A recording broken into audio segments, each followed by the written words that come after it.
Well, hello everybody, welcome back to Filbert Flies. I'm Filbert, and today we are going to be flying this gorgeous A320 NEO from Amsterdam to Schiphol. We'll be performing flight SK1550. It's an SAS airline, Scandinavian Airlines flight, which is due to depart 5:40 PM local time and to arrive at 7 PM into Copenhagen. So we're parked here at Amsterdam Schiphol's gate C8. As you can see, the jetway is connected to the aircraft. I have started up Flight Crew A320, and this is the A32 NX mod for the A320 NEO. So a relatively short flight today. As I say, the scheduled time is about an hour and 20 minutes, but most real-world flights seem to do it in around about an hour, sometimes slightly less. Let's get on board and start setting up. So up on the overhead panel, you'll notice I've turned the batteries on and I've got the external power connected. So the next thing we need to do is align the ADIRs. So we'll switch all three of these to nav. We'll turn on the fuel pumps. We can set up our air conditioning as well. Seatbelt sign to on, and no smoking sign to auto. And our nav and logo lights are on because the aircraft is powered up. Next thing we need to do is brighten up our screens. There we go. That's those two and the two ECAM displays.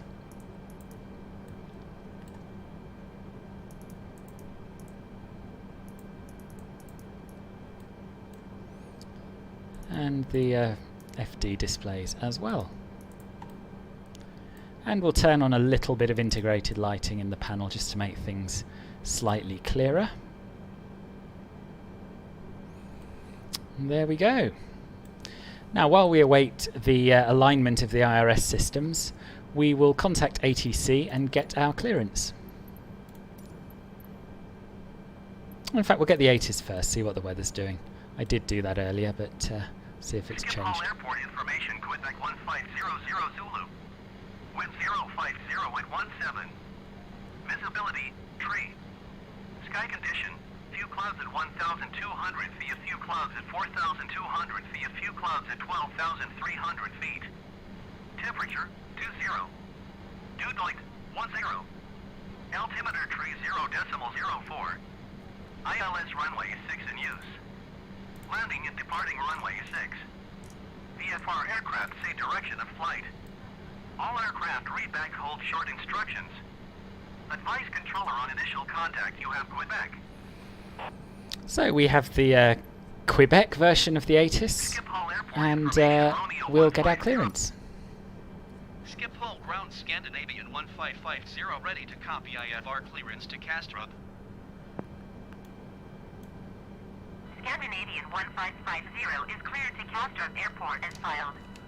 Takeoff runway 6 climb and maintain 7,000 feet.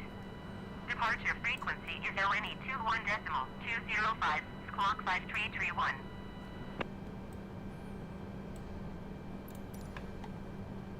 Scandinavian 1550 cleared to Kastrup Airport as filed. Takeoff runway 6 climbed and maintain 7,000 feet. Departure on ONE 21.205, squawk 5331. So we've input our transponder code and our cleared altitude. Contact ground on ONE 21.56. And now we can start setting up our MCDU. Okay, so the nav database, the dates it's showing is out of date, but there's nothing we can do about that. That's what we're left to work with. We'll go to our init1 page, and as you can see, because I imported the flight plan before starting the sim, our departure and destination airports are programmed in already. We'll use a cost index of 20, and we'll be cruising at flight level 350, if indeed that's what we're cleared to. Hi, the security and safety checks are all done. Are we good to start boarding? Yes, you can start boarding. Okay, These announcements, of course, part of FS2 Crew's Flight Crew A320 add-on. We're running the pre-flight events, and that's, we've got 20 minutes left on the countdown from that. So on the init B page, we can see our zero fuel weight of 60.2 metric tons and a zero fuel weight centre of gravity of 27.1. Now I made a note from the weight and balance page of the setup screens, and our centre of gravity should indeed be 27. I think actually this figure has only been imported since the most recent patch. I'm pretty sure you had to input it yourself in the past. Now, talking of the most recent patch, we're going to start up the APU now. And that is the reason I thought of that is because the patch also messed up some of the fuel flow in the A320, which now means that once you shut down the APU, the number one engine also shuts down within a few minutes. There is a patch that has been released by the what are they called? Fly-by-wire, the people who are doing the A32NX patch mod, which partially solves this issue, but I haven't had a chance to install and test it yet. So we're going to use the highly unrealistic but tried and tested method of leaving the APU on throughout, and that should stop any nasty engine shutdowns that we're not expecting. Good, so the flap is open, which means we can now start the APU. And we'll get some nice air conditioning going for the passengers as they're boarding once it's started up. And while that starts up, we can move on to our performance page. We're going to change the transition altitude to 18,000 feet, which is inaccurate for anywhere in Europe as far as I'm aware, but it's what the Flight Simulator ATC expects. We're going to be doing a flaps 1 takeoff, and we can use a flex takeoff temperature of 59 degrees because we've got plenty of runway to play with. Our acceleration altitude today, thrust reduction altitude of 1500 is fine, and we'll make our acceleration altitude 3000 feet because we'll be climbing out very close to built up areas. We'll just let the APU finish starting up.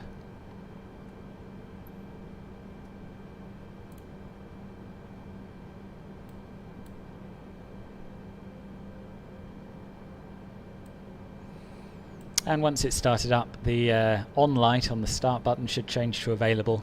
We'll then be able to switch our APU bleed on, which will provide us bleed air for the engine start, and also air conditioning for the passengers and ourselves.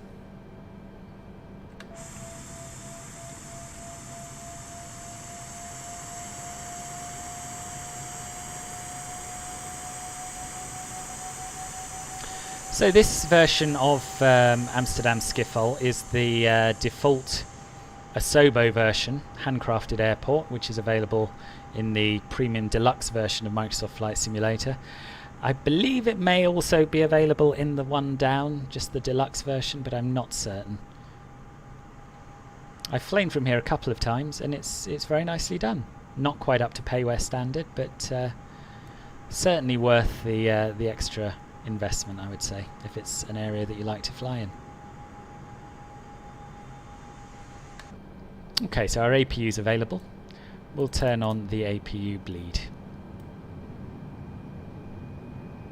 And we've got 3 minutes left until our IRS systems are in alignment. And then we'll be able to double check our routing on the navigation display.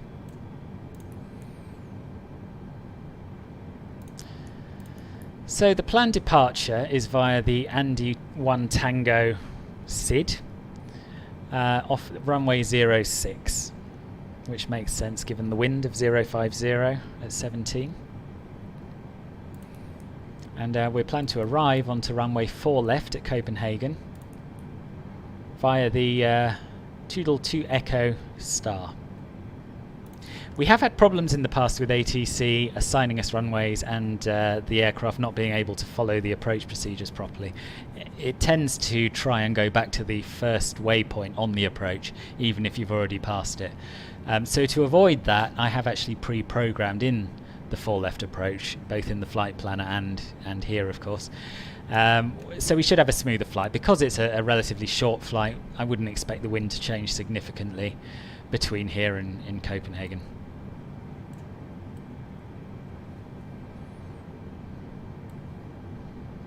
Once we've got our map up, we can run the before start checklist down to the line.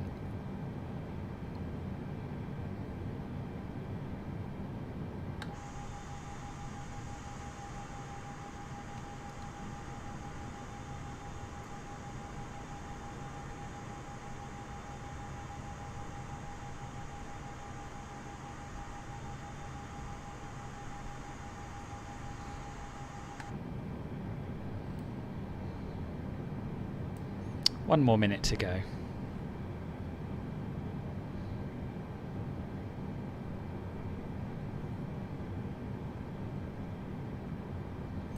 Now the APU's online and warmed up, we can disconnect external power.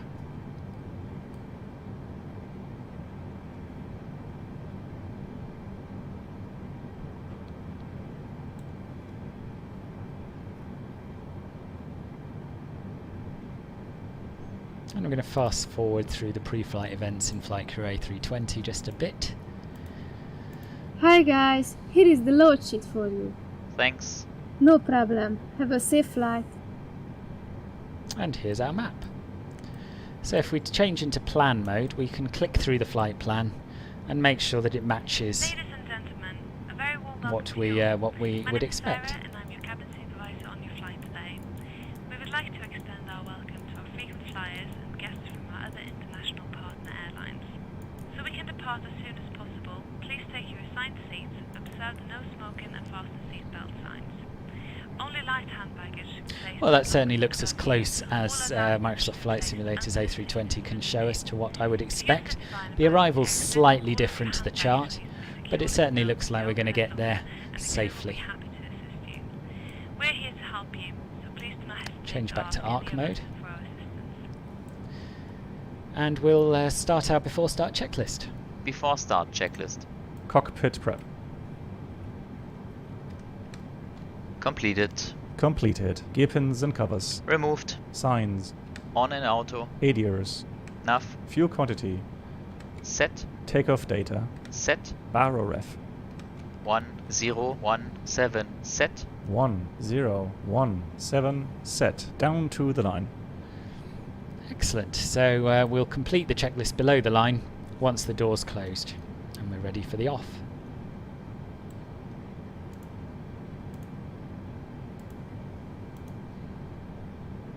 Hey guys, so all parks are on board. Are we clear to close? Yes, thanks. Let me know if you need anything. And we'll make a little welcome announcement. Ladies and gentlemen, this is your captain speaking. Here from Flight Deck, my colleague and I want to welcome you aboard here today's flight. We are happy that you're here today. Take your seat, sit back and relax and enjoy your flight.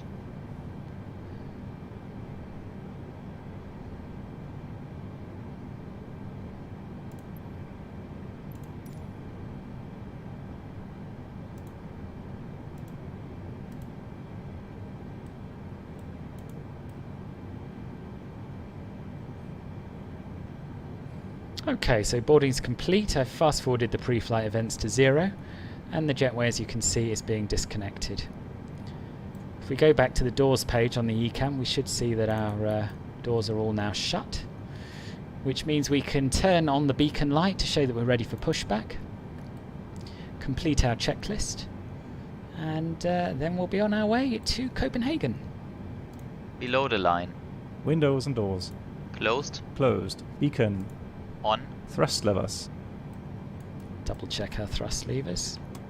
Yep, they're idle. Idle. Parking brake. On. Before start checklist complete. Okay, so we want to push back to the left.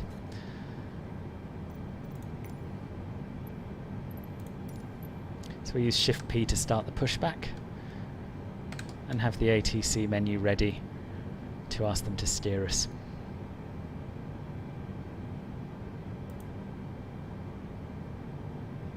No news on GSX, unfortunately, or any other pushback add-ons so far, but I'm sure they're in the works.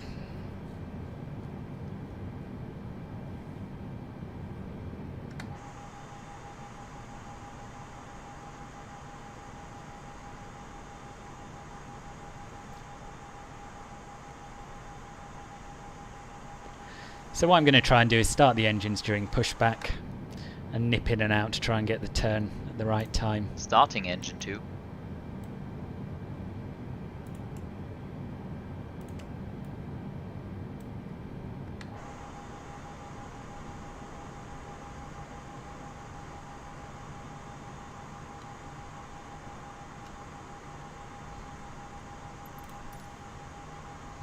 Schiphol ground Scandinavian 1550 requesting pushback HUD to steer the aircraft to the left. Scandinavian 1550, your request has been transmitted to the operator.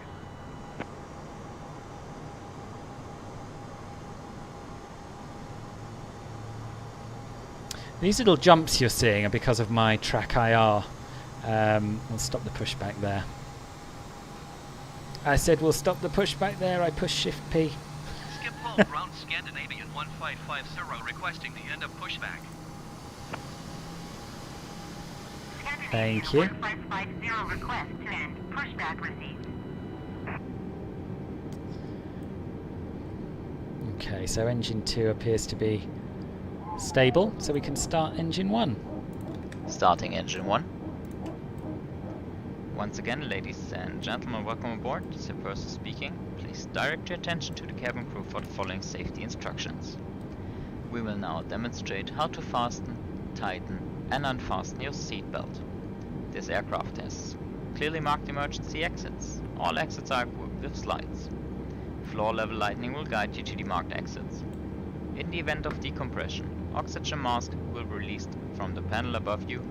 Pulling the mask down will start the oxygen flow. Place it firmly over your mouth and nose and secure the elastic strap over your head. Then assist others. So I've got my Navigraph Oxygen taxi masks chart are up also on my provided in iPad, lavatories. and we'll be For your coming out safety, of this alley, passengers turning are not right allowed to onto either congregate Alpha or in groups Bravo, around the lavatories. and making our way When to instructed the do so, threshold of runway please take 6. the life vest, which is under your seat. Place the life vest over your head. Place the strap around your body. Attach the end into the buckle at the front and pull the strap tight. Pull the red handles to inflate the life vest only after leaving the aircraft through the emergency exits. Okay, so our Life engines are vest both is well to stable now, inflate so or we'll release turn air the pressure. the mode selector to Signal normal. lamp lights up on contact with warner. And of course this is where we would At this ordinarily time, shut off the please take a APU, view at but the safety because of the card bug in that's front been of you. introduced with the latest patch, we Here you won't find do that. further important We will just information. turn off the APU Furthermore, you bleed. have to comply with ordinance While we're up signs here, and we'll crew turn on member the taxi instructions. light. This is a non-smoking flight. Smoking is not permitted in the cabin Schiphol or the ground lavatories. Scandinavian 1550 Cabin lights with will Romeo now be ready to turned taxi off. IFR. For takeoff, if you need a reading light, you will find it in the Scandinavian panel above your head. 1550 taxi to Thanks for your Short and attention. runway 65 taxiway Alpha 4 Echo Alpha Romeo Sierra 1 Alpha 1 tree. Contact tower on 119 decimal 2 tree when ready. Okay, so we'll run our after start checklist. I'm just making a note of those taxi instructions. After start checklist. Anti-ice. And the first Set officer has Ecam status. extended our flaps. Checked. Pitch trim. Pitch trim, what did I say? I said our MAC was 27.06 or 27.1. Which is more or less where we are, isn't it? It's good. Scandinavian 1550 acknowledge last Oh, transmission. sorry, didn't acknowledge you. Let's hand over our Taxiing comms to the hold short runway co-pilot. 6 using taxiway Alpha 4 Echo Alpha Romeo Sierra 1 26% Alpha 1 set. Scandinavian Rudder trim. 1550. 0. After start checklist complete. Flight control check. We'll change to the flight control page here on the ECAM and we'll do our flight control check. Full up. Full down. Neutral. Full left. Full right. Neutral. Rudder. Full left. Full right. Neutral. Now the flight control check can be done during the taxi as well, but it's a little bit much to be honest with you, so I like to do it before setting off. First officer's just done his flight control check. Clear left side. Clear right side. So release the parking brake and we'll make a move.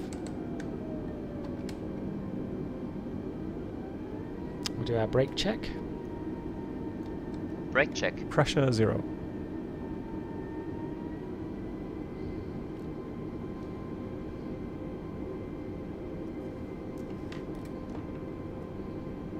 Interestingly, the ATIS we received, which talked about few clouds at various altitudes, doesn't quite seem to match the sim, because I can't see a single cloud above the airport at the moment. So we were given clearance via Alpha, weren't we, which I think is this first taxiway here.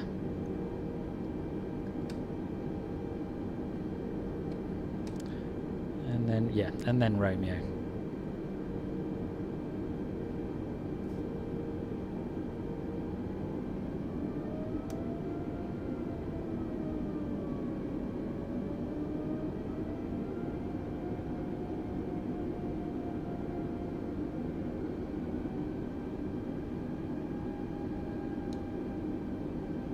Now I've tried to minimize the stutters that you will see on the stream by limiting my frame rate to 30, both in the streaming software and Riva Labs, whatever it's called, blah blah blah. I can't remember what it's called. Anyway, there's some external app that I saw recommended for limiting frame rates to reduce stutters. So hopefully you'll have a smoother stream than you might have done in the past. But it's a bit of an experiment, so I can't vouch for it. Right, we'll start running our before takeoff checklist now. Before takeoff checklist. Flight controls. Checked. Checked. Flight instruments. Checked. Checked. Briefing. Confirmed. Flap setting. Config 1 plus F. Config 1 plus F. V1, VR, V2, flex temp. Now we have to input these. I always forget. We have to input these into Flight Crew A320 after the flaps have been extended, because for some reason the sim changes them. So I'll just do that quickly now. What are we looking at? 131, 138, 140.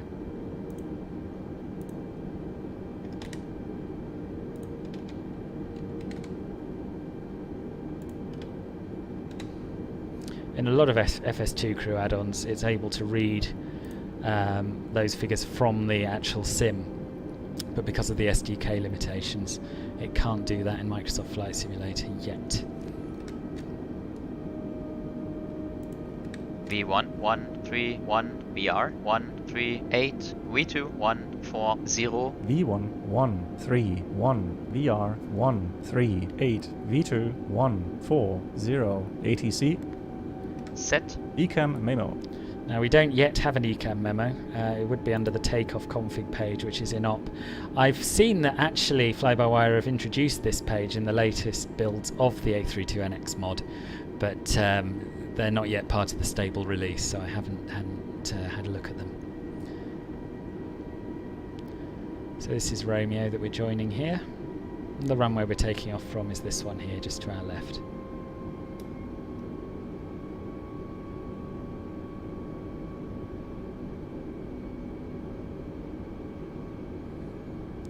I'd like to take this opportunity to thank all of you who have subscribed to my channel on YouTube and followed me on Twitch. I've got 210 YouTube subscribers, and considering I've only been doing this for a month, that's really good.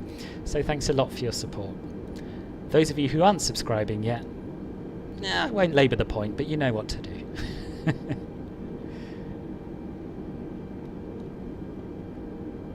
I've forgotten where we got to on the before takeoff checklist now. Takeoff no blue. Down to the line. There we are. That's where we want to be. I forgot to answer the ECAM memo prompt.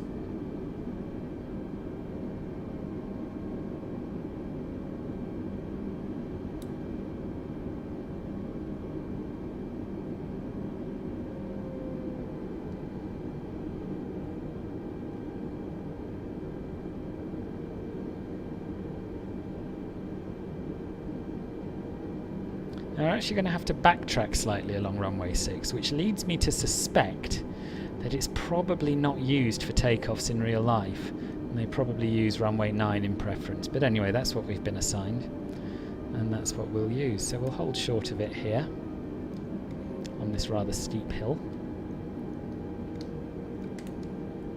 and we'll request our takeoff clearance if we're able to. Schiphol Tower, Scandinavian 1550, ready for IFR departure runway 6. Scandinavian 1550, cleared for takeoff runway 6. Clear cleared for takeoff runway 6 Scandinavian 1550. So our nose lights set to takeoff, runway turn-off lights are on, landing lights are on because we've received takeoff clearance, and our strobes are on. So we'll now enter the runway and backtrack to the threshold of runway 6. Turn on our flight directors.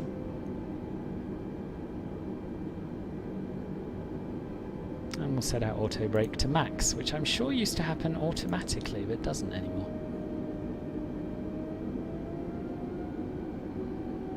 Not that it should, of course. I never really understood why it was automatically set to max for takeoff, but it did used to happen. Possibly something they've removed in the A320 mod, I don't know.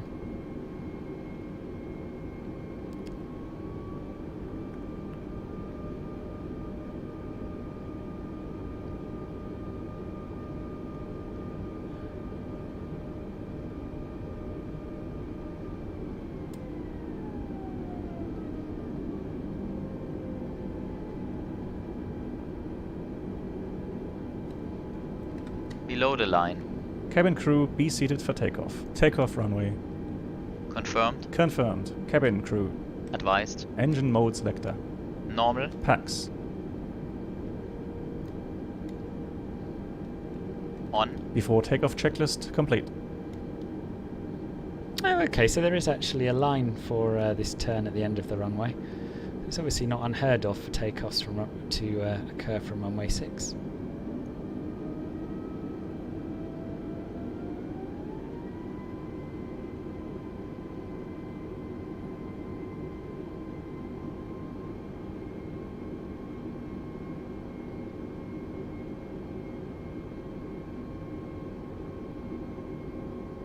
Okay, everybody ready?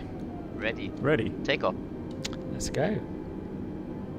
Thrust levers up to about 50%. Engine stable. And 2 notches up to flex. Main flex. SAS runway. Autothrust blue. Check. Thrust set.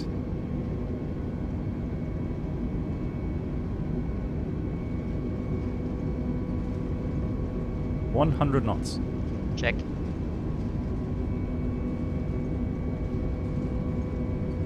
E1. Rotate.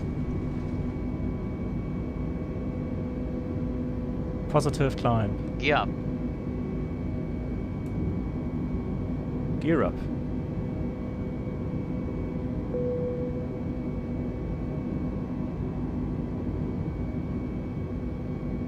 Scandinavian 1550, contact Schiphol departure on ONE21.20. Flight directors still don't show a realistic level of pitch for takeoff, so I tend to ignore the vertical guidance initially. And reduce the thrust to climb, because we're passing the thrust reduction altitude. 1550 is climbing through 1,700 feet for 7,000 feet. And we'll engage the autopilot. Autopilot 1. Check. 1550 Schiphol departure continue as planned. Altimeter tree 0.03. And for some reason, it's decided to pitch us down until we start descending. But you know, that happens whenever you engage the autopilot. It'll sort itself out in a minute, I'm sure.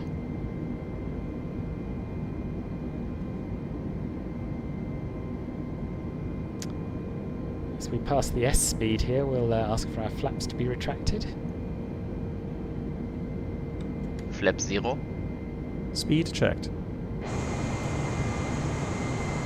Flaps 0. If you look over to our right here, you can see the centre of Amsterdam here, and the River Amstel, I think, is one of these 2 rivers. Probably that one. I'm not sure.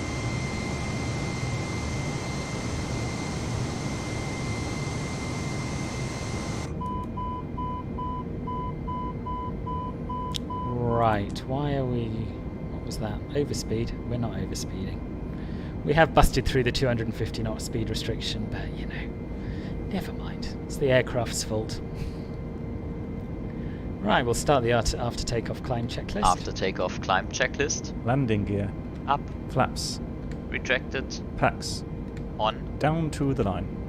And we'll continue it below the line once we're cleared to a flight level above the transition altitude.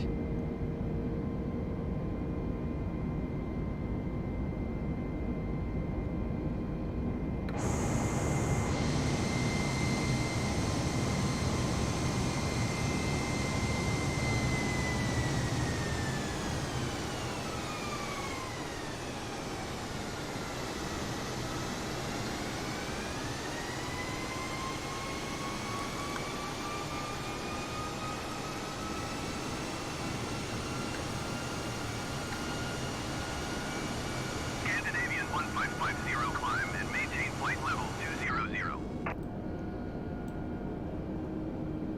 Climb and maintain flight level 200 Scandinavian 1550. So straight up to flight level 200, which is good.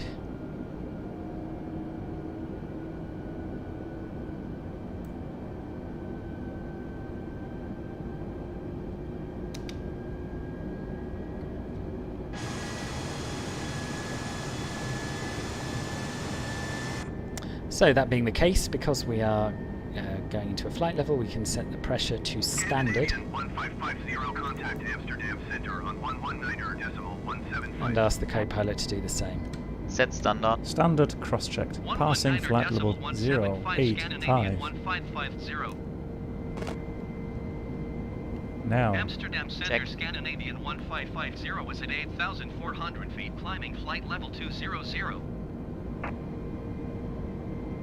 Scandinavian 1550 Amsterdam Center. Continue to Sierra Papa Yankee as planned. Altimeter tree 0.04. That altimeter setting they just gave us is irrelevant because we're climbing to a flight level.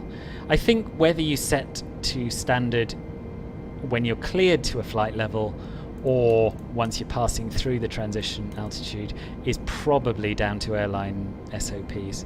Not absolutely certain, but I've seen both done. So I've turned the landing lights off because we're now above 10,000 feet. We can also turn off the runway turn-off lights, and our first officer has kindly turned the nose light off for us. The nose has dropped and our rate of climb has reduced to more or less zero because the aircraft can now accelerate beyond the 250 below 10,000 feet speed restriction, if anyone wondered what was going on there.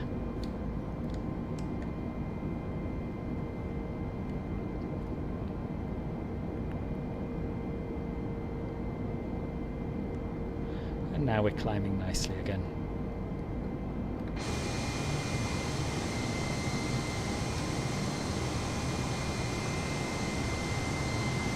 So our routing today takes us northeast across the Netherlands, then out over the sea. We'll cross into Denmark, and then make a turn to the east towards Copenhagen.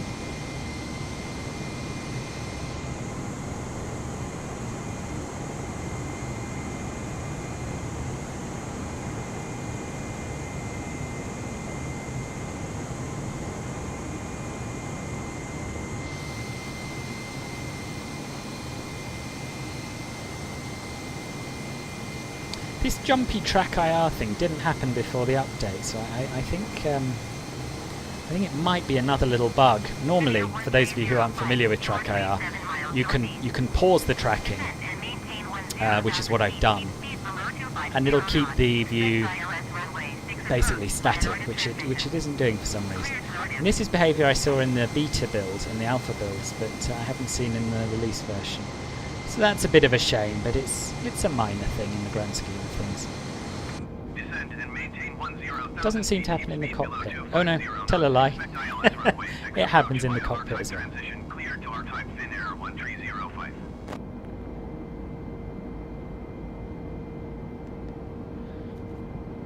Track IR has a head tracking setup. You get a little infrared camera that sits on top of your monitor and a clip that you can put onto a hat, or you can get sort of advanced, I can't remember what they call it. I think they call it the Track Clip Pro, which will attach to a headset instead of having to wear a hat. It really is great. It's a great bit of kit. It's quite expensive for what it is. I think it's about £60, something like that. But being able to look around your aircraft while you're flying not only gives you a more of a sense of immersion, but also makes it quite a lot easier on approach. So that's what I'm doing now. But of course in external views it's less useful. You can do things like that. But to be honest, I'd rather be able to keep this view static when I'm streaming so that I can just pan around the aircraft using the hat switch on the joystick, which is why I tend to pause it. Finnair 130 flight contact. Schiphol approach on 118.08.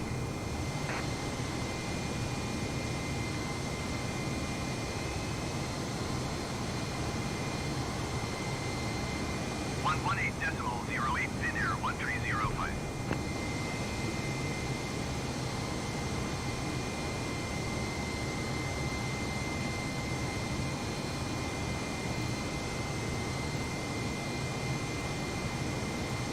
Right, and of course now we can run our after takeoff checklist below the line because we're above the transition altitude. Below the line. Baro ref. Standard set. Standard set. After takeoff checklist complete.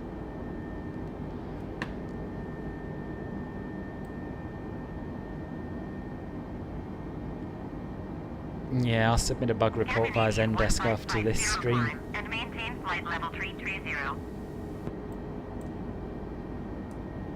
Climb and maintain flight level 330 Scandinavian 1550.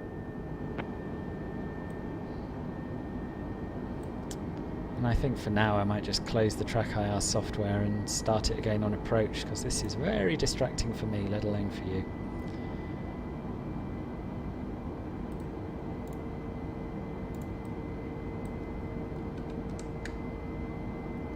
Right, that seems to have done it. And I can take my ridiculous hat off as well. Added bonus.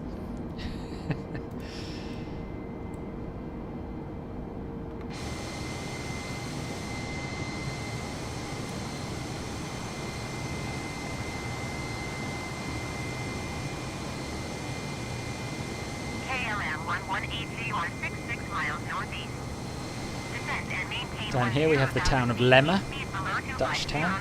Expect ILS runway 6 approach via Nordic transition. Clear to Nordic.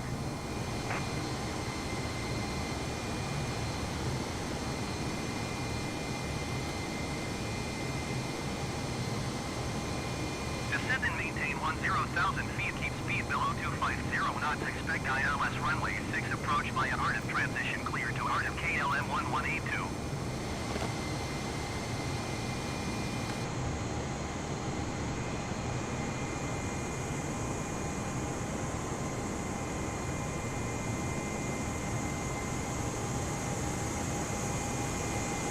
This is of course one of the many liveries from the A320 NEO Mega Pack.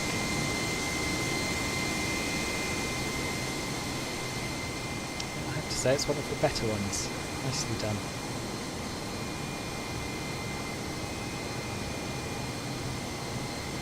The amount of content that's being put out there for free for this new simulator is staggering.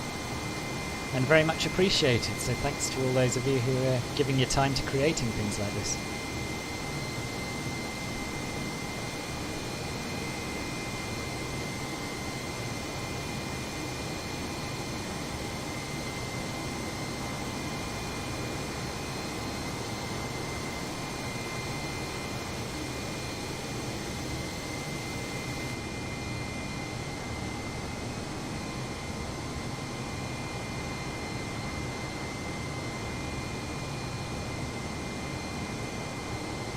I was going to tell you what this lake was called, but I will make a fool of myself with the Dutch pronunciation, so I'm not going to. Anyway, it's a very nice lake.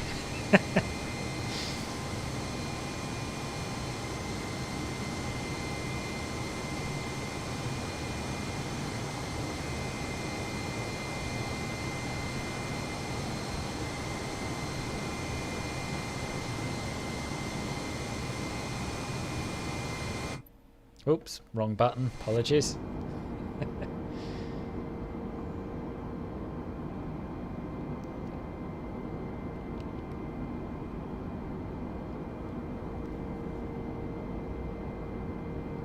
So this is such a short flight that it won't be long after we reach our top of climb before we have to start our descent, so I'll get setting up for the approach pretty sharpish when we hit flight level 350.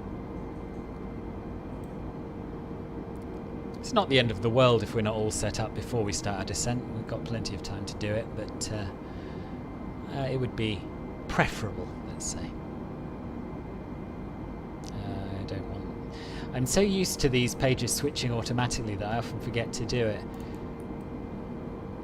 The flight control page normally comes up automatically when you start moving the flight controls on the ground, and then it'll switch to the engine page, I believe, as you taxi, and stay there throughout the flight in real life.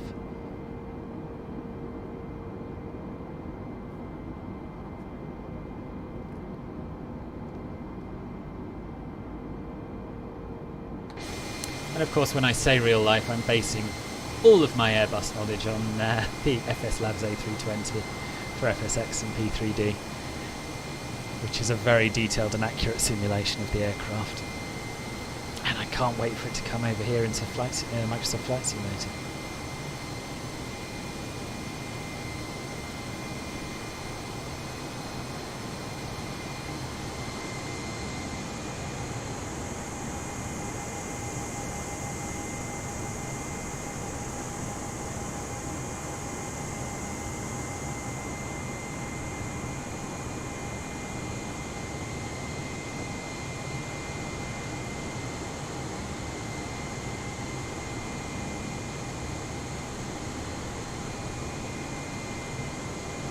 As always, if any of you have any suggestions for routes you'd like to see me fly on these streams, do let me know in the comments or in the chat, and I'll do my best to incorporate them.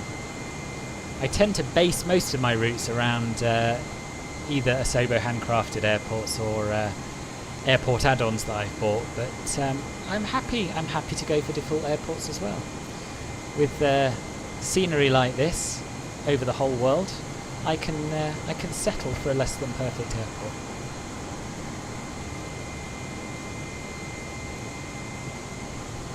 I think my next live stream is likely to be from Seattle to Chicago O'Hare. You may remember some time ago we flew from San Francisco to Seattle, left an aircraft there, so we can bring that onwards to Chicago.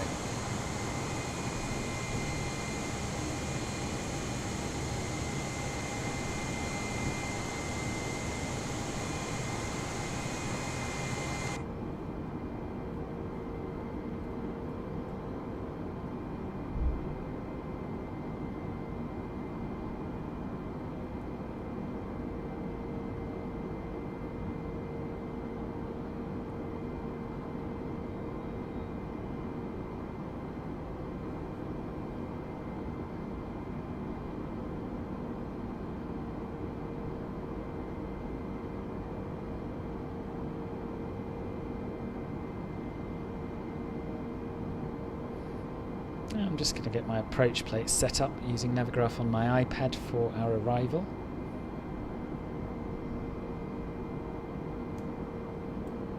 Although of course I've completely forgotten which star we're using. Ah yes, Tudlo 2 Echo. Tudlo 1 Mike 1 November. No. Tudlo 2, there we are, Tudlo 2 Echo. And we're expecting an ILS approach and onto runway 4 left. Ladies and gentlemen, in a few moments we will start on your service. You'll find a complete choice of food and beverage in the menu card which you received during boarding. Please keep the aisle clear so we Okay, I've got all those ready and set up. and also for safety and comfort during service. Thank you and enjoy our service.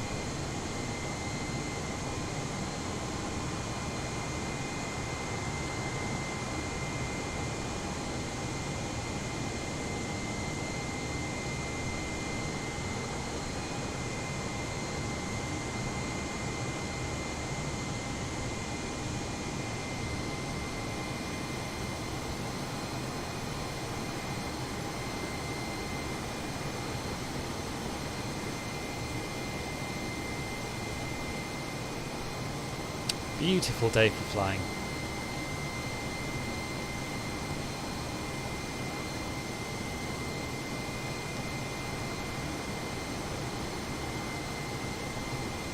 Scandinavian 1550 contact Bremen Center on ONE 25.1.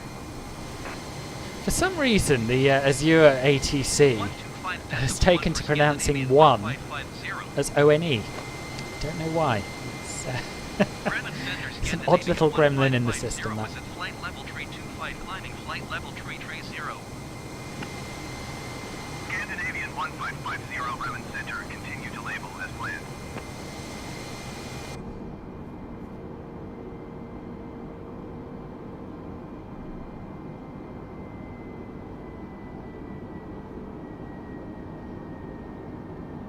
Scandinavian 1550 climb and maintain flight level 350. Climb and maintain flight level 350 Scandinavian 1550. So this is our final climb clearance up to our cruising altitude of flight level 350.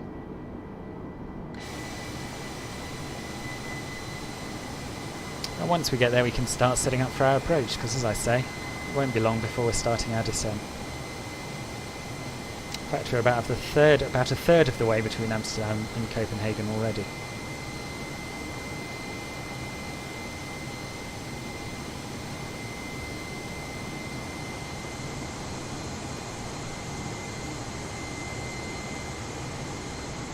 I really love this early evening light, you know, the sun just starting to go down.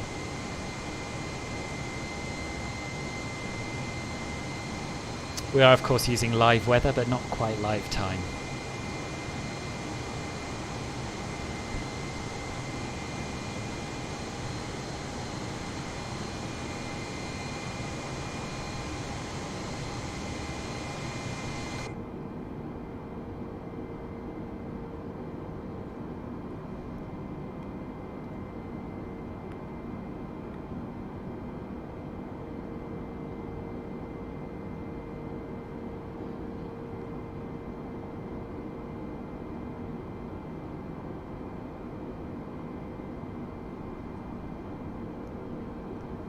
So other things to look forward to on this channel, as well as the flight from Seattle to Chicago.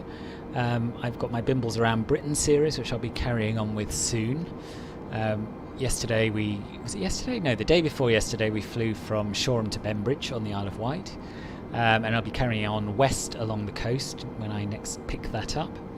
We'll have a look at Durdle Door, which is some freeware scenery someone has released, and it's a place I have very fond memories of from my childhood, so that'll be good. I'll probably get back in the Cessna Citation CJ4 at some point as well. You may remember my flight from London City to Saint-Tropez. Well, I thought I might fly onwards from Saint-Tropez to Innsbruck in Austria. I've got the Orbex scenery for there, and it's still one of my all-time favourite airport add-ons.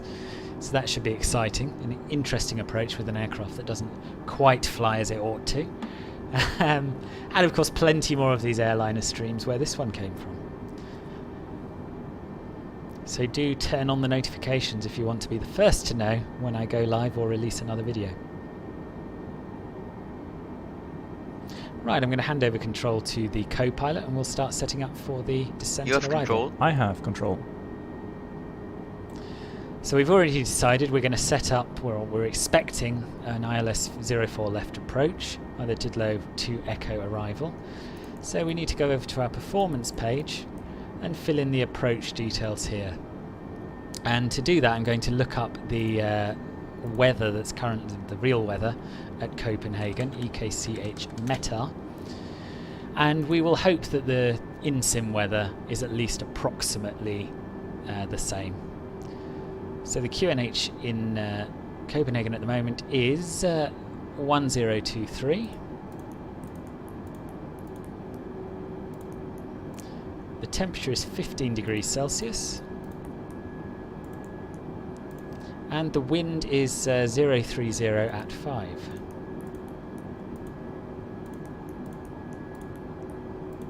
We're going to use 18,000 for the transition altitude again, although that isn't the case in reality. It's what ATC expect, and that's why I use them. And then look over to the approach plate to get our decision altitude, which is going to be, for a Cat 1 ILS, 235 feet. And we'll be using flaps full for the arrival. The V approach seems very high. and this is often the case in this aircraft. We'll see how it handles on the final, and we may manually intervene in the speed to bring it down closer to 145, something like that, which is what I'd expect it to be. We'll set auto brakes to... Oh, let me have a quick look at the chart. Can't remember how long the runway is, or where we might want to vacate. Okay, so we want to come down to the end of the runway more or less. So we'll use auto brakes low, and we'll use idle reverse as well. I'll arm the speed brakes just by pulling this lever up. And if we need to use them during the descent to slow us down, I'll just have to remember to reset it after I've done that.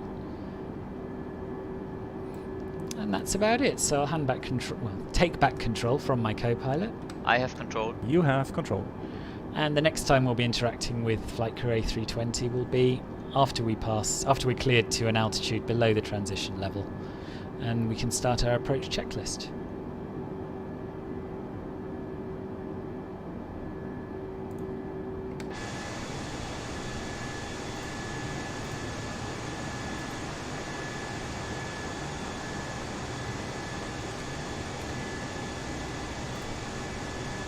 Now it's a short cruise, but I'm still going to play you a few tracks because this playlist went down really well last time on one of my streams, this Cora Z classical playlist.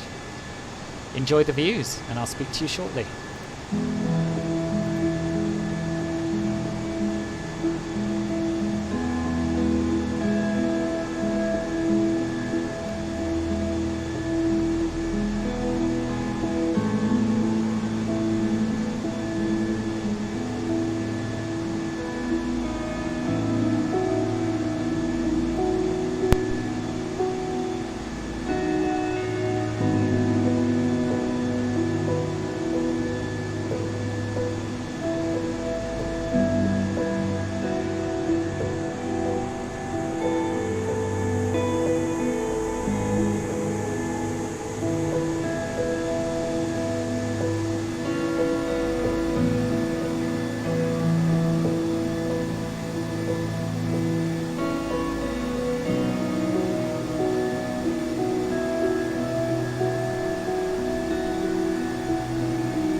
Hello, No Martha. Welcome to the stream.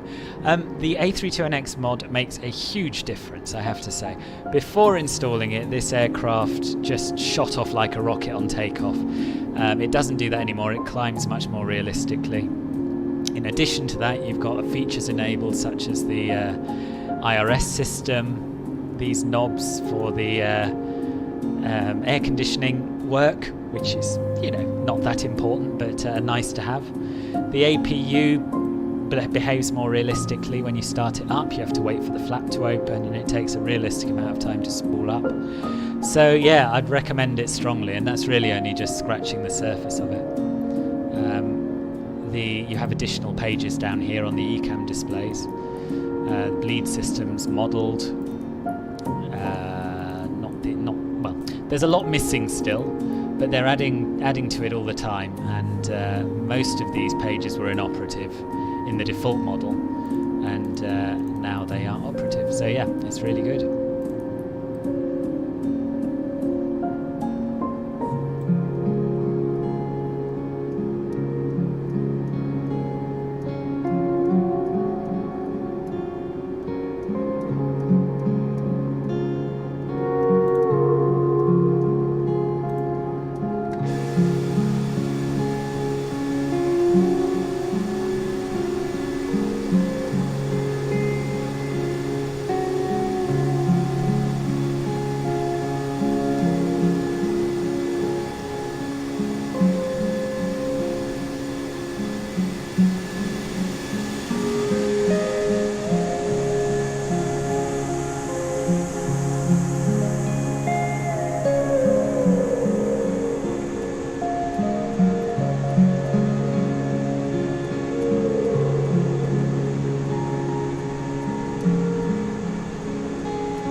Hello, Smooth Flying.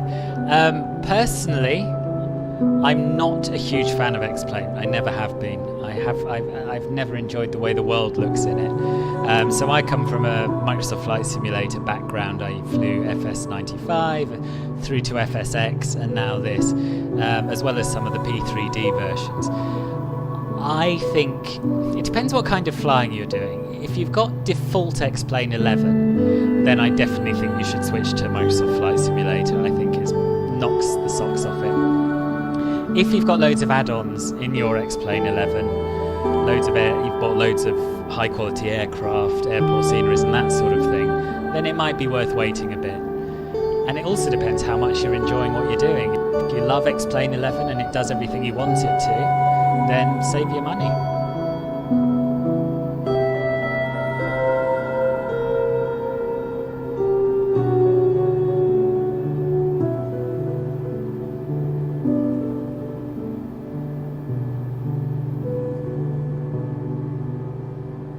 Don't get me wrong, there are still a lot of bugs in this, so you will run into some issues with it. But it looks amazing. I think that the A320 is probably the best default airliner we've ever had in any sim, particularly with the A320 mod. But it's not a stable platform in the same way the X-Plane 11 is.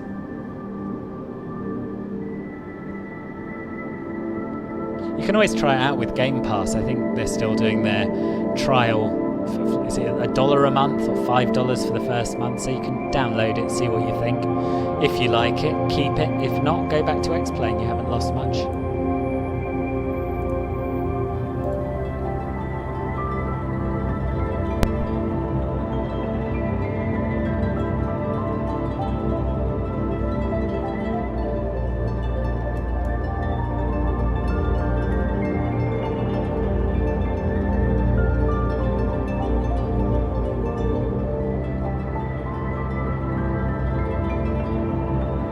Scandinavian 1550, contact Copenhagen Center on 119.43. 119.43 for Scandinavian 1550. Copenhagen Center, Scandinavian 1550, flight level 350. Scandinavian 1550, Copenhagen Center, continue to AMRAP as planned. Scandinavian 1550, descend and maintain flight level 270. Descend and maintain flight level 270, Scandinavian 1550. Okay, so time to start our descent down to flight level 270 initially.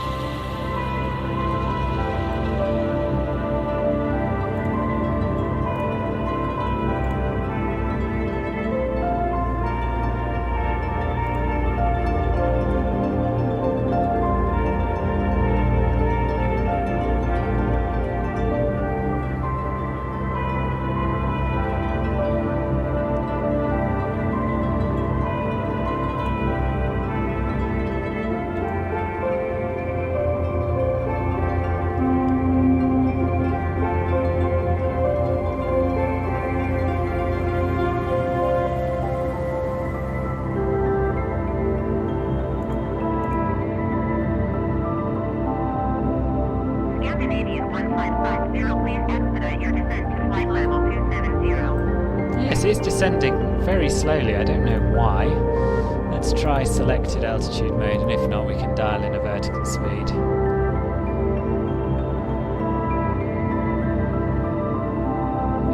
Doesn't want to descend at all now. Oh, it does. I just wanted to level off again first for some reason. Yeah, so as I was, as I was saying, smooth flight. A few bugs to be ironed out still.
So the Tudlow 2 Echo arrival that we are following expects us to be at or below flight level 110 by the time we get to the Corsa VOR. Let's see if that is also reflected in here. No, this wants us below 8,100 feet. I think that's a combination of dodgy nav data in the sim and also an MCDU which doesn't really behave like the real thing. But better too low than too high. We should be on track for our approach. Ooh, you know what I should have done? I should have turned on the engine and wing anti-ices. This being Microsoft Flight Simulator, which really loves to give you a bit of ice. And you can hear the engines spool up again as we reach our cleared altitude of flight level 270.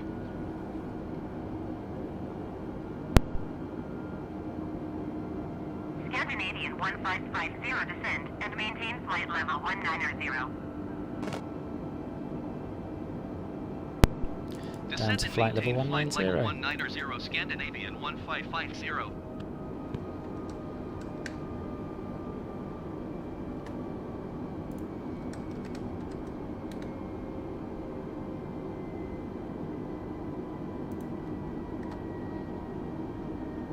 And I've put the track IR back on, ready for our approach.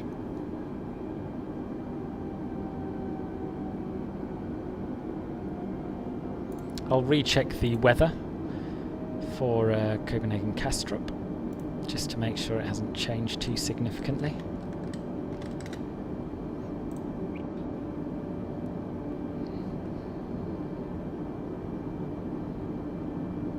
Oh my goodness, the aircraft's just decided to dive.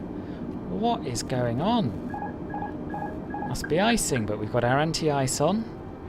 I say it must be icing because this... Oh dear, oh lord. Because we lost our airspeed indication.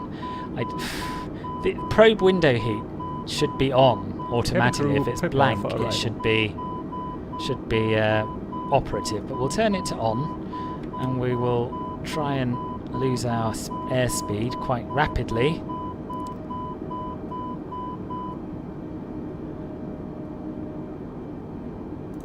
Autopilot 1. Check.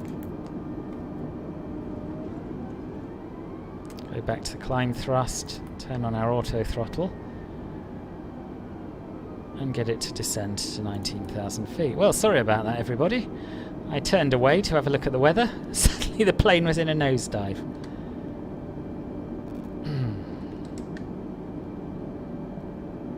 Still, we've recovered all right. Sometimes I really miss prepared P3D and the FS Labs Airbus. But anyway, I've made my choice. I'm sticking with Microsoft Flight Simulator because the scenery and the clouds just make it feel a lot closer to flying a real plane, even if the aircraft are very buggy. 1550, you are 600 feet above your assigned altitude. I know, I'm descending though. Maintain flight level 190.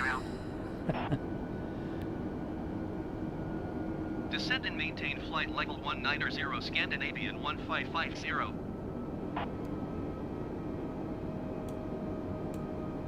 We'll put our ILS display on ready.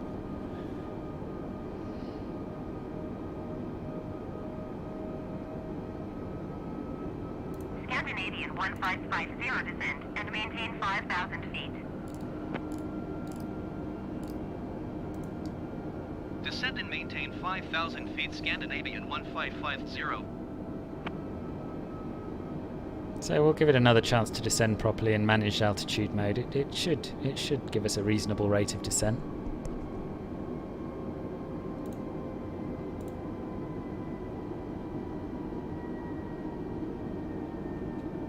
Yeah, that looks better than when we first started descending.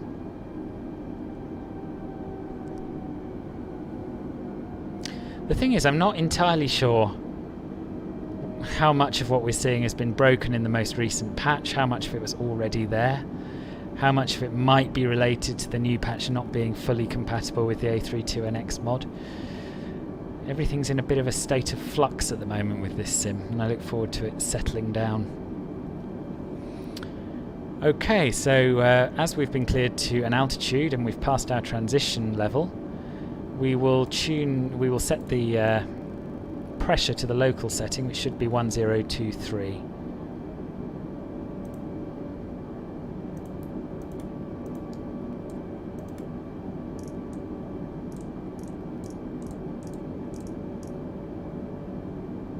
And we'll hope that that matches what the in-sim weather is.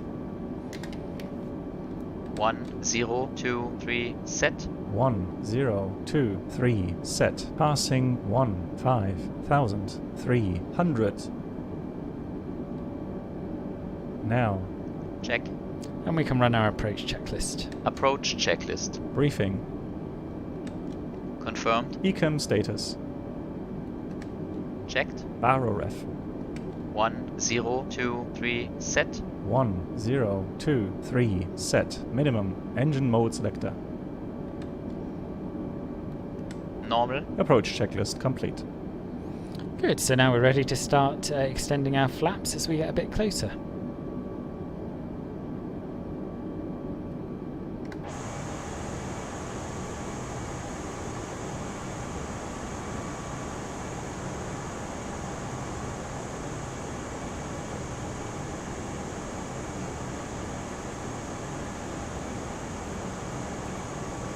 This town just down here is called Slagelse, or Slagelse, something along those lines. And we are of course over Denmark now.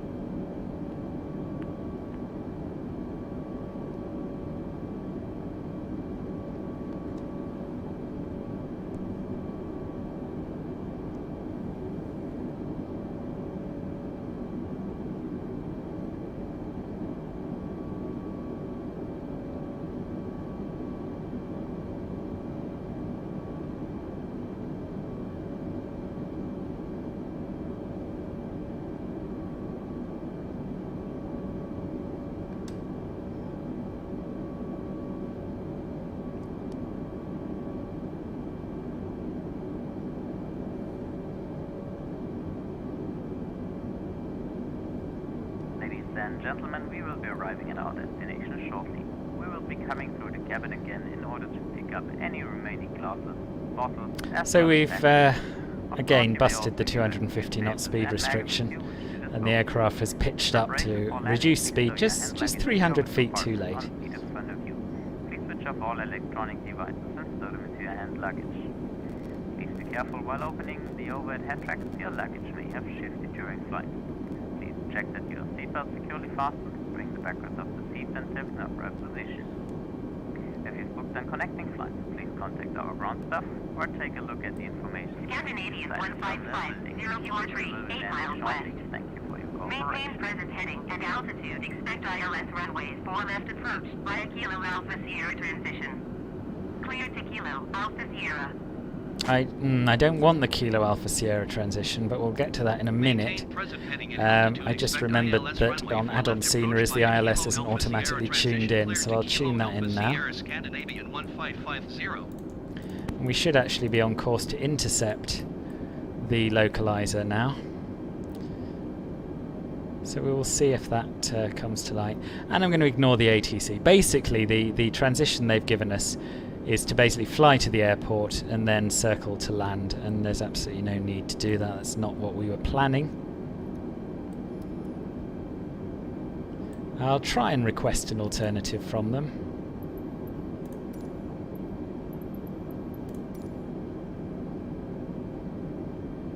Do we want vectors? Yeah, let's try vectors.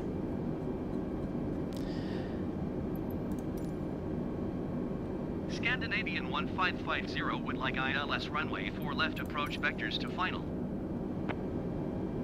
But worst case scenario, we'll just ignore them. Copenhagen Center KLM 1133 is at 5,300. No, they've decided to ignore us. KLM 1133 Copenhagen Center. Continue to DME 05 as planned. Altimeter tree, 0.18. Scandinavian 1550 contact Castrop approach on 118.455. KLM 1133 contact Castrop approach on ONE 20.205. 118.455 for Scandinavian 1550. Castrop approach Scandinavian 1550, 5,200 feet. Scandinavian 1550 Castrop approach, continue to Kilo Alpha Sierra as planned. Altimeter tree 0.18. Yeah, they're just ignoring everything I say. But they've given 30.18, okay. That's fine.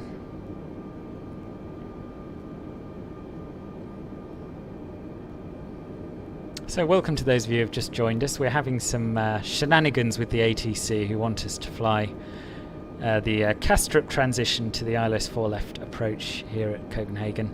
And I don't want to. It's not what I've planned. I asked them for vectors instead. They ignored me. So I think essentially what we'll do is follow the path that we had planned. This is the approach we want to do. And hopefully the ILS should pop up and we will make a landing very shortly. Just going to have a little look at my altitude. So really we want to be at 3,000 feet at 9.3 DME from the localizer. So we're alright for now. We'll start a gentle descent shortly.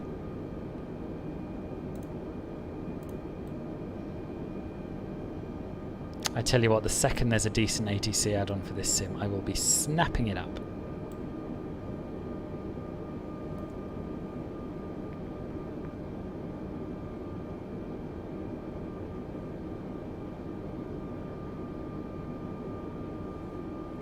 Of course, the problem with listening to them and changing the approach to the Kastrup transition is that the aircraft will try and fly us back to the first point of our arrival procedure, which is not what we want either. So we're a little bit stuck between a rock and a hard place. And at times like that, I tend to accept that the sim doesn't quite work properly and do whatever I want instead.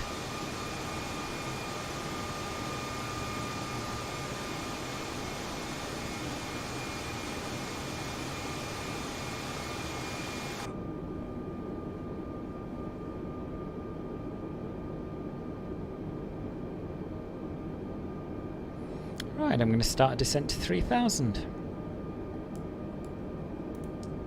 Talking of doing whatever I want. And you can see the localizers are live down here.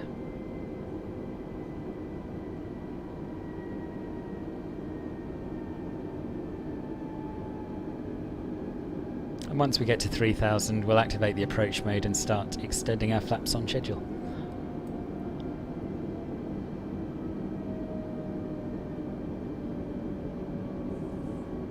Scandinavian 1550, you are 800 feet below your assigned altitude.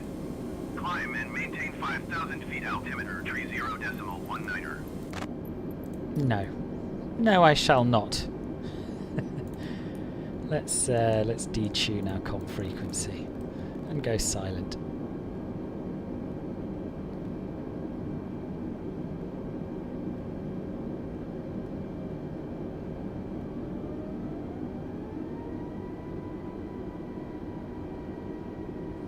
Okay, if we come down here back to our perf pages, we'll activate the approach phase. I wonder if we can change the view approach. I was saying earlier that it seems rather high. Yeah, you can, that's good. We're going to try 145. It's a fairly standard figure. And if that's too slow, then we can adjust our airspeed manually up here. But it seems to be locked into Mach. I've had that once before. I don't know why. Again, I think that's since the patch. It's probably another thing that they've broken. Right, let's get flaps 1 out. Flaps 1. Speed checked. Flaps 1.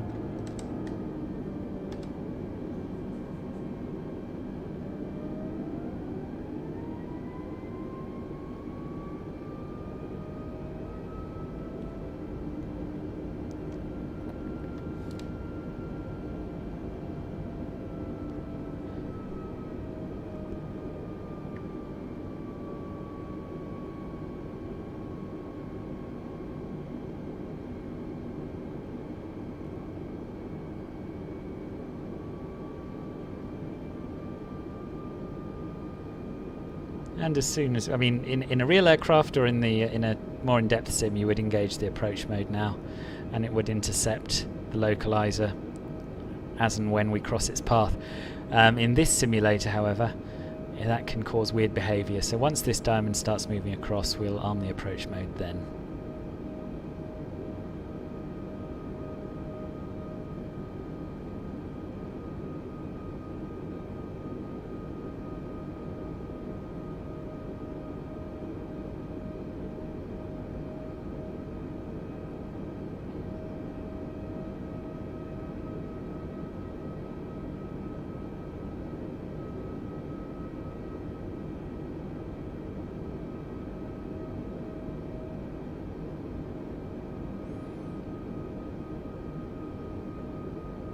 If we zoom in, you can just about see the airport over here.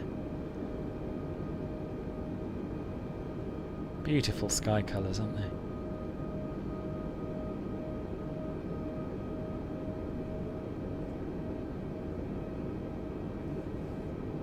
So as a rule of thumb, you should extend the first stage of flaps before intercepting the localizer, and you should extend the second stage and lower the gear before intercepting the glide slope.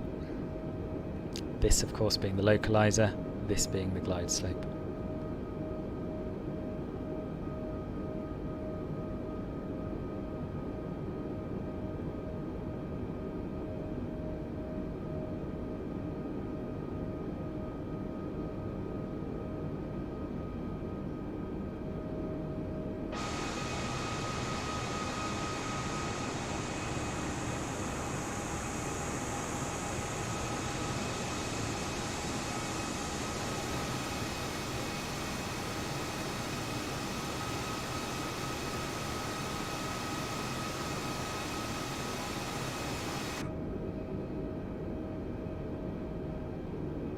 So if you're enjoying this flight and you'd like to see more of this sort of thing, I heartily recommend you subscribe to my channel on YouTube and follow me on Twitch.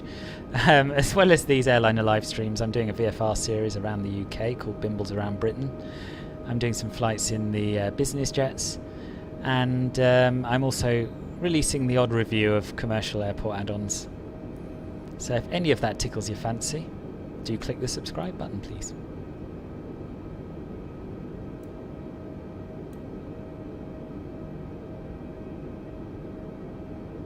Hello, Alex. Descent mode should be activated. Basically, if you set a lower altitude and you pass your top of descent point, then that should activate the descent mode automatically for you. Okay, I'm going to press the approach button. I would expect this diamond to be moving across now. And it is. Just a little bit laggy. Okay, so flaps 2. Flaps 2. Speed checked. Flaps 2.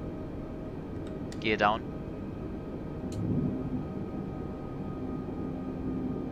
Gear down.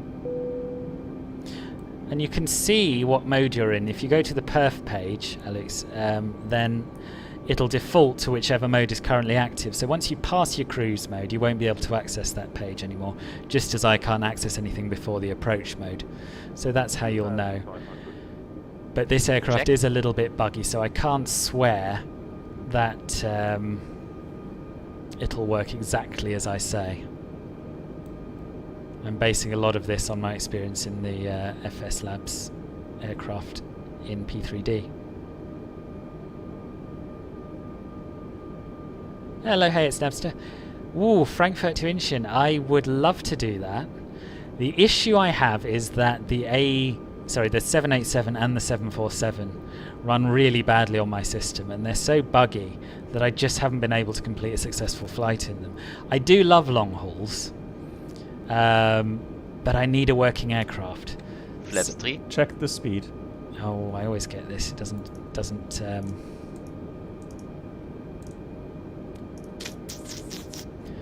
reduce the speed enough for some reason, and we're stuck in Mac mode because it's broken. I'm just going to extend them myself. Yes, so I would like to do a long haul, But it'll be some point in the future once they fix the aircraft, or when we get a third-party airliner out that works.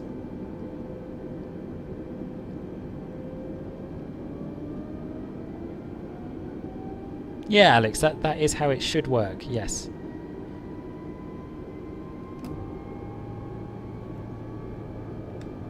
Flaps 3. Speed checked. Flaps Just 3. trying to Flaps get full. the Speed checked. trying to get FS2 crew in sync with what Flaps I've full. done. Cabin crew, be Landing seated for checklist. landing. Cabin crew. Advised. Auto thrust. Speed. Auto brake.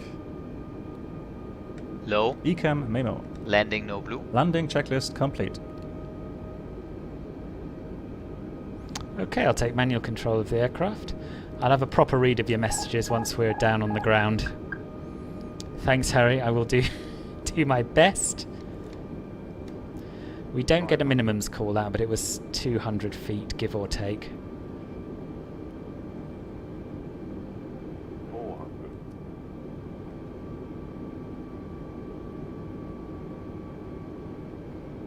300. My cat's just climbed on my lap, which is always a treat.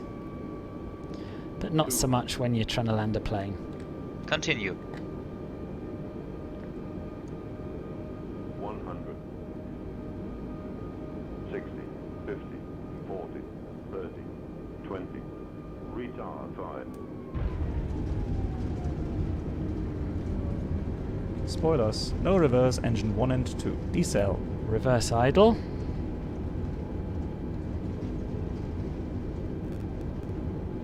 The auto voice is a co-pilot, which is part of the Flight Crew A320 add-on. There's a review of it on my channel. 70 knots.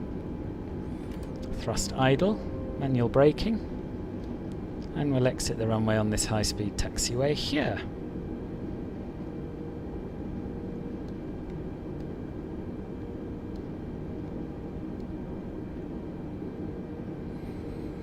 Well, not bad. Not a bad little landing, if I do say so myself. But a kinder. I would go more than kinder, personally, Harry. Thank you very much. Right, we will retract our flaps.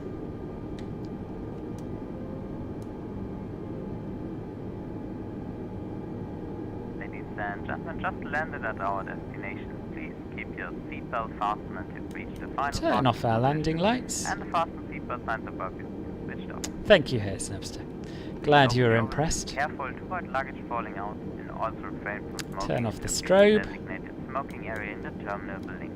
On behalf of the entire crew, would like to take a Yeah, if you're looking for realism in the A320, I really recommend the Flight Crew A320. It's doing all of these announcements and things like that. It's got different voices for different regions of the world. And it's, yeah, it's really good. I've used FS2 Crew in previous sims with a variety of aircraft. And having used it for a while, it feels really odd flying an airliner without it.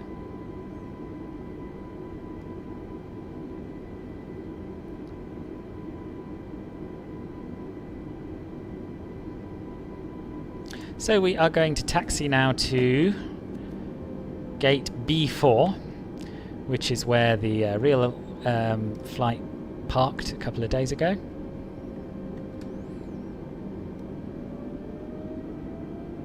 We'll get the jetway connected and the passengers deboarded,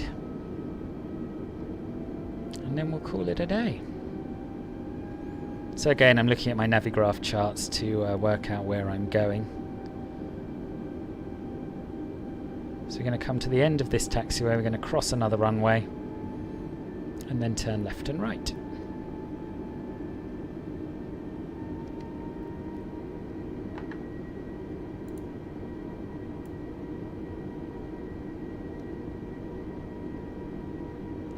So hey, it's Snapster. In terms of long hauls, I was thinking of doing one, perhaps to celebrate 500 subscribers.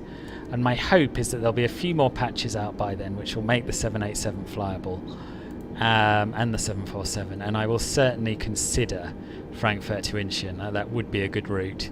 I've flown to Incheon a few times in real life, and it's a great airport. So Yeah, I'm not going to promise anything, but I'd be up for it if the technology's there by the time I'm ready to do it.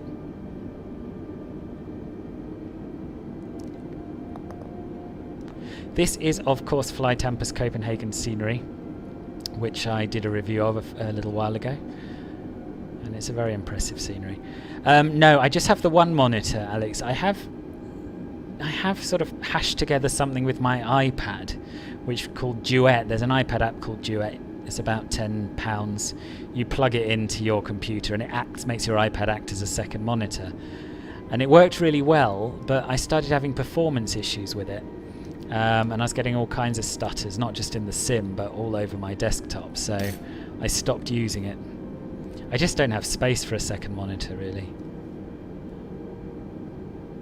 But the monitor I do have is ultra-wide, so it means that I can have the sim in a window in the middle and then this chat and other things on the left.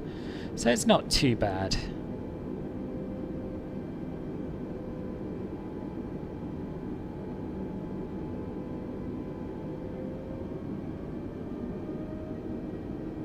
So we're going to continue straight on to Papa, I think.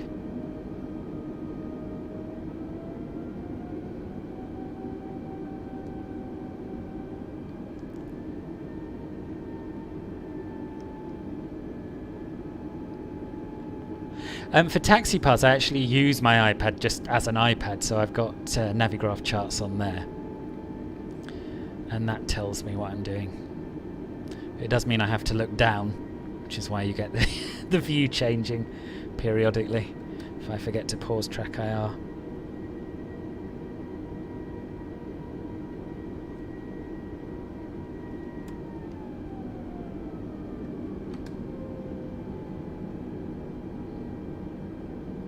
Look at this scenery. I don't think they could have made it any more real. It does feel like you're genuinely at the airport.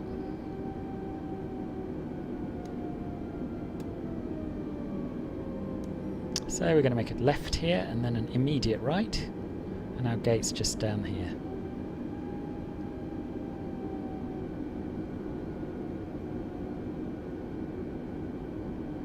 Oh, brilliant! I'm glad you got your hands on a Thrustmaster. They're like hen's teeth at the moment, aren't they?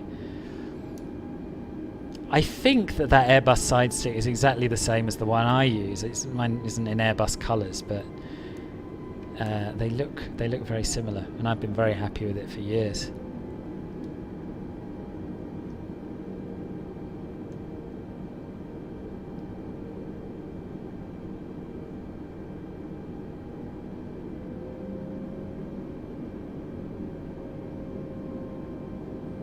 I've actually ordered a replacement for my joystick, which is exactly the same, because it's basically I spilt beer on it. A lot of the buttons are sticking, and if I turn the rudder axis full right, it steers me left. So not ideal.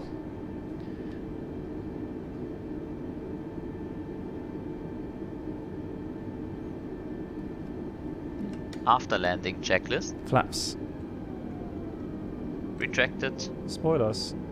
Disarmed. APU. Start. Radar. Off. Predictive wind shear system. Off. After landing checklist complete. Taxi light off. A little bit late with the old after landing checklist there, but it's been a while since I've flown this thing. So here's our gate, B4. And if I'm honest, I find lining up with these gates almost as hard as landing sometimes. Especially without any docking systems or marshallers.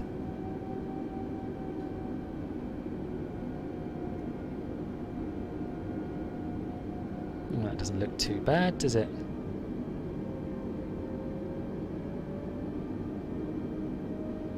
Oh, good. I'm glad you enjoyed that sim, Science Guy. I will honestly give it a go one of these days. Probably not in a stream, at least initially. But yeah, I am curious about it. I've just got it into my head that it's not really for me. But I might be wrong.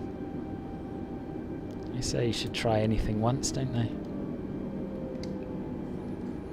Okay, parking brake set. APU is on. because we never turned it off. We'll turn the APU bleed on. Anti-ice off. And engines off. And beacon off. External power is available, so we can actually shut down the APU now. And we'll do our parking checklist. Parking checklist. APU bleed. On. Engines. Off. Seatbelts. Off. Exterior lights. Oh no, seatbelts are not off. I just answered that on autopilot. Oh dear. Set. Fuel pumps. Off. Parking brake and should've- shocks. no, On yes. and in. Parking checklist complete. Rushing through this because I wanted you to see the jetway docking. But you've missed it. Anyway, here we are. A very, very warm welcome to Copenhagen Kastrup. Thanks, of course, to FlyTampa for the exceptionally good scenery. And what a time to be here. Early dusk, glorious lighting, brilliant scenery.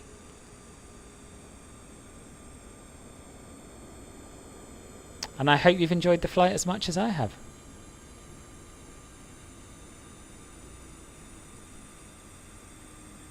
Hi Sassy Gaming. Are you asking where I am in the flight sim world? I'm in Copenhagen, but I'm not on live, I'm afraid. So you won't be able to join me on this flight. I am hoping to do some multiplayer flights in the future, though. Science Guy, yes, I did have the startup bug in the A320 with the engine 1 cutting off shortly after start if you shut down the APU. I believe that Fly-by-Wire have released a sort of a fix. I don't think it's foolproof. But in the meantime, you just need to leave the APU on throughout the flight, which is what I've done today. You're very welcome, Talal. Thank you for your company. Anyway, we'll call it a day there, folks. If you haven't yet subscribed to my channel, but you liked this, then I would urge you to consider subscribing. You can also follow me on Twitch. Thanks for your time, your company. Enjoy the rest of your day, and I hope to see you again soon on Philbert Flies. Take care. Bye-bye.